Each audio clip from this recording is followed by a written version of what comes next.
एक नया टॉपिक शुरू करते हैं, है ना, सेंटर ऑफ मास का। तो सेंटर ऑफ मास का एक डिस्क्रिप्शन दे रखा है ये ऊपर। तो क्या बोलता है, सेंटर ऑफ मास जो है वो एक सिस्टम ऑफ पार्टिकल्स का होता है, ठीक है।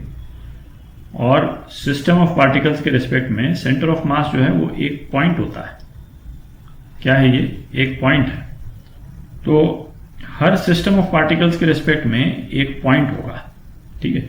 जैसे ये यहाँ पे 4 पार्टिकल्स बना रखे हैं अपन, और चारों पार्टिकल्स जो हैं आपस में ज्वाइंट नहीं है, है ना, अलग इंडिपेंडेंट पार्टिकल्स हैं। तो इनके रिस्पेक्ट में एक सेंटर ऑफ मास होगा। मैं जैसे एक ये क्रॉस करके ये बना देता हूँ, ठीक है। ये सेंटर ऑफ मास हो जाएगा, है ना, इस सिस्टम ऑफ पार्टिकल का सेंटर ऑफ मास होगा। अच्छा, ये पार्टिकल्स तो आपस में जुड़े हुए नहीं थे, इंडिपेंडेंट थे, बट सेंटर ऑफ मास जो है फिर वो रिजिड बॉडीज का भी हो सकता है, ठीक है। जैसे रिजिड बॉडी जो है वो उसका भी एक सेंटर ऑफ मास होगा, क्योंकि रिजिड बॉडी क्या है, ढेर सारे पार्टिकल्स हैं बेसिकली, आपस में जुड़े में वो अलग बात है, बट इसका भी एक सेंटर ऑफ मास होगा, ठीक है। तो इंडिपेंडेंट पार्टिकल्स और रिजिड बॉडी दोनों का के रेस्पेक्ट में एक पॉइंट होगा जिसको हम सेंटर ऑफ मास बोलते हैं, ठीक है। सेंटर ऑफ मास के रेस्पेक्ट में हम लोग उसके 2 चीजें स्टडी करते हैं। एक तो उसकी लोकेशन स्टडी करते हैं, ठीक है, पहला, और दूसरा उसका मूवमेंट स्टडी करते हैं, ठीक है, कि वो सेंटर ऑफ मास मूव कैसे करेगा। तो ऊपर ए और बी में क्या प्रॉपर्टी बोलता है सेंटर ऑफ मास की, है ना, लोकेशन और मूवमेंट के रिस्पेक्ट में।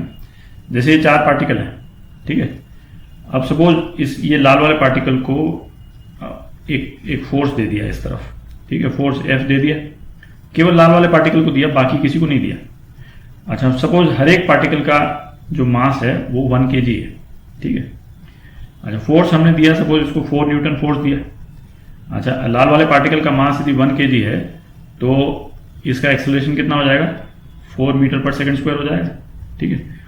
और ये लाल वाला पार्टिकल तो मूव करने लग जाएगा, लाल वाला पार्टिकल तो इस डायरेक्शन में रवाना हो जाएगा, यहां पहुंच जाएगा, ठीक है। और यदि फोर्स लगता रहा तो लाल वाला पार्टिकल तो इस डायरेक्शन में चलता जाएगा, ठीक है। ये तो हो गया मूवमेंट इस लाल पार्टिकल का, है ना, ये बाकी पार्टिकल से जुड़ा हुआ नहीं था, इस पर फोर्स लगा और ये अपना फोर्स के अकॉर्डिंग अपना मूवमेंट कर लिया। ये क्या बोलता है, सेंटर ऑफ मास का मूवमेंट कैसे होगा। तो सेंटर ऑफ मास ऐसे बिहेव करेगा, ये पॉइंट ऐसे बिहेव करेगा। पहला तो ये पार्ट में क्या बोलता है, एज इफ पूरे सिस्टम का मास इसी में कॉन्सेंट्रेटेड हो। तो सेंटर ऑफ मास कैसे बिहेव करेगा कि जैसे एज इफ इस पॉइंट पर 4 kg मास रखा हुआ है ना, सेंटर ऑफ मास 4 kg मास के बराबर एक्ट करेगा। पहला तो ये हो गया। और दूसरा ऐसे बिहेव करेगा जैसे सारे एक्सटर्नल फोर्स इसी पे लग रहे हो। तो अपन ने एक्सटर्नल फोर्स तो लगाया था लाल वाली बॉडी पे, सेंटर ऑफ मास ऐसे बिहेव करेगा जैसे ये जो एक्सटर्नल फोर्स है वो उसी पे लग रहा हो, ठीक है। ये फोर्स जो है 4 न्यूटन का सेंटर ऑफ मास पे ही लग रहा हो, ठीक है। तो सेंटर ऑफ मास का एक्सेलरेशन क्या हो जाएगा, सेंटर ऑफ मास का एक्सेलरेशन इस डायरेक्शन में हो जाएगा 1 मीटर पर सेकंड स्क्वायर। क्यों? क्योंकि ये बिहेव करेगा जैसे ये 4 किलो का है और 4 किलो की बॉडी पर 4 न्यूटन का मास लगा, तो सेंटर ऑफ मास का एक्सेलरेशन जो हो जाएगा 1 मीटर पर सेकंड स्क्वायर उसी फोर्स के डायरेक्शन में। ये लाल वाली बॉडी अपनी चलती जाएगी 4 मीटर पर सेकंड स्क्वायर के एक्सेलरेशन से, पर सेंटर ऑफ मास का एक्सेलरेशन जो है 1 मीटर पर सेकंड स्क्वायर होगा, ठीक है। मतलब तो ब्रॉडली ये एस्पेक्ट है।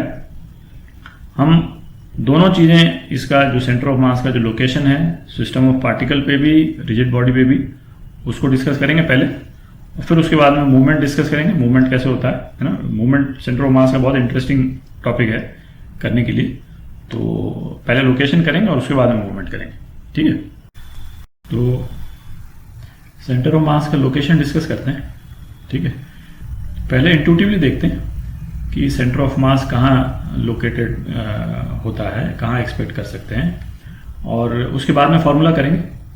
तो यहाँ पे जैसे है ना 2 आइडेंटिकल मास मैंने ले लिए, इसको दोनों का मास सपोज 2 kg है, ठीक है, और एक मासलेस रॉड से दोनों को ज्वाइन कर दिया। अच्छा, इसको यदि किसी एक थ्रेड से यदि हम हैंग कर दें इस डंबल को, तो जिस पॉइंट पे ये सिस्टम बैलेंस हो जाएगा वो पॉइंट उसका सेंटर ऑफ मास होगा। ठीक है, करते हैं जरा। तो ये हमने हैंग कर दिया और ये तो ऑब्वियस ही है कि ये बिल्कुल जो इनका मिड पॉइंट है, मिड पॉइंट पे ये दोनों मासेस बैलेंस हो जाएंगे। तो मिड पॉइंट जो है वो इन दोनों मास, इस सिस्टम का, ये सिस्टम ऑफ पार्टिकल्स का सेंटर ऑफ मास होगा। ठीक है। अच्छा, अब ये ब्लू वाली बॉडी हटा करके, है ना, ये रेड वाली बॉडी लगा देते हैं। इसका मास जो है वो 1 kg है। ठीक है, तो ये हटा दिया हमने। ठीक है, तो ये हमने 1 kg मास लगा दिया। तो अब तो ये जो स्ट्रिंग है यहाँ पे, तो इस वाले पॉइंट पे तो बैलेंस होगा नहीं। ठीक है, इस स्ट्रिंग को थोड़ा सा हिलाना पड़ेगा, लेकिन ये अपने को शिफ्ट करना पड़ेगा। तो यहाँ पे कहीं पे इस अप्रॉक्सीमेट पॉइंट पे ये दोनों बैलेंस होंगे। क्यों? क्योंकि ये 2 kg का मास जो है वो थोड़ा सा हेवियर है, तो अप्रॉक्सीमेटली इस पॉइंट पे जाकर के बैलेंस होगा। तो जहाँ पे ये बैलेंस हो जाता है वो इसका सेंटर ऑफ मास है। ठीक है, इसमें बेसिक पॉइंट ये है, फॉर्मूला अपन डिटेल में देखेंगे बाद में। सपोज ये डिस्टेंस जो है वो x2 है और ये डिस्टेंस सपोज x1 है। ठीक है, तो वो ऐसे पॉइंट पे बैलेंस होगा जहां पे x2 इंटू, सपोज ये m2 है। ठीक है, और ये m1 है। x2 इंटू m2 और x1 इंटू m1 बराबर हो जाए। ठीक है, फॉर्मूला अभी नहीं देख रहे हैं, अभी केवल इंट्यूटिवली देख रहे हैं, बट ब्रॉडली ये जैसे ही सेटिस्फाई होगा, है ना, ये बैलेंस हो जाएगा। तो ये तो हुआ एक मतलब दो ऑलमोस्ट इंडिपेंडेंट पार्टिकल थे, तो बीच में हमने एक मासलेस रॉड लगा दी थी कि उनका सेंटर ऑफ मास का एक आइडिया लेने के लिए। अच्छा, पर यदि कोई से सपोज रिजिड बॉडी है, ठीक है, तो उसका सेंटर ऑफ मास यदि इसी तरह से यदि हमको निकालना हो तो कैसे निकालेंगे? तो एक रिजिड बॉडी लेते हैं, है ना, सपोज एक फ्लैट रिजिड बॉडी है, एक इरेगुलर शेप की, है ना, एक इरेगुलर शेप बनाते हैं जरा। अच्छा, ये हमने इरेगुलर शेप ले लिया, फ्लैट कार्डबोर्ड टाइप का है सपोज। तो इसका यदि सेंटर ऑफ मास यदि हमको पता करना है तो किसी भी पॉइंट पे आप एक, है ना, छेद करके उसको स्ट्रिंग से टांग दें। ठीक है, स्ट्रिंग से यदि आप इसको ऐसे हैंग कर दीजिएगा तो इसका ओरिएंटेशन चेंज हो जाएगा बॉडी का। ठीक है, तो इसको कोशिश करते हैं ओरिएंटेशन चेंज करने की।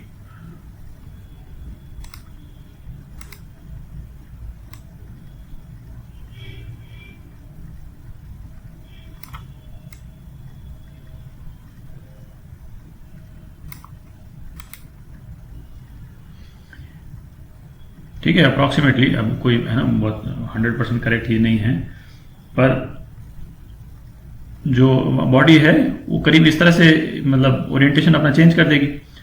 तो एक लाइन जो है वो ऊपर स्ट्रिंग से लेकर के, और ये आप ड्रॉ कर सकते हैं, जैसे मैं इसको ग्रीन में कर देता हूँ। एक लाइन सपोज आपने ड्रॉ कर दी, किसके ऊपर? कार्डबोर्ड के ऊपर। अच्छा, अब एक और दूसरा पॉइंट ले लें कोई, है ना, यहाँ पे एक पॉइंट ले लें और फिर उसको बॉडी को हैंग कर दें। तो करते हैं जरा इसको भी। तो ये आपने बॉडी को फिर हैंग कर दिया। ठीक है, दूसरे वाले पॉइंट पे। अच्छा, ये ग्रीन लाइन जो इसके पहले आपने बनाई थी, है कि नहीं, ये मैंने यहाँ पे शो कर रखी। ठीक है, और दोबारा उसी टाइप से एक और लाइन बना लें। ठीक है, तो जहाँ पे ये पॉइंट मीट करते हैं, है कि नहीं, जो दोनों लाइंस मीट करेंगी, वही आपका सेंटर ऑफ मास होगा। है ना, घर पे आप ट्राई कर सकते हैं, कोई पतला सा कार्डबोर्ड ले करके, है ना, इसको ट्राई करके देखें। और ये कैसे मालूम चलेगा कि यही सेंटर ऑफ मास है?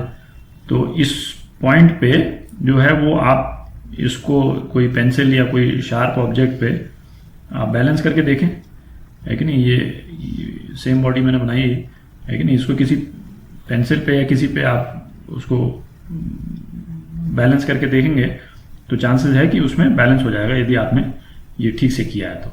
ठीक है, तो ये एक इंट्यूटिव मतलब आपको अंडरस्टैंडिंग देने के लिए कि सेंटर ऑफ मास जो है वो का लोकेशन जो है वो क्या होता है, अभी नेक्स्ट वीडियो में मैथमेटिकली देखेंगे। अच्छा, वीडियो खत्म करने के पहले मैं एक पॉइंट क्लैरिफाई कर दूं कि ये ग्रेविटी को यूज करके हमने सेंटर ऑफ मास के लोकेशन का डिस्कशन किया है।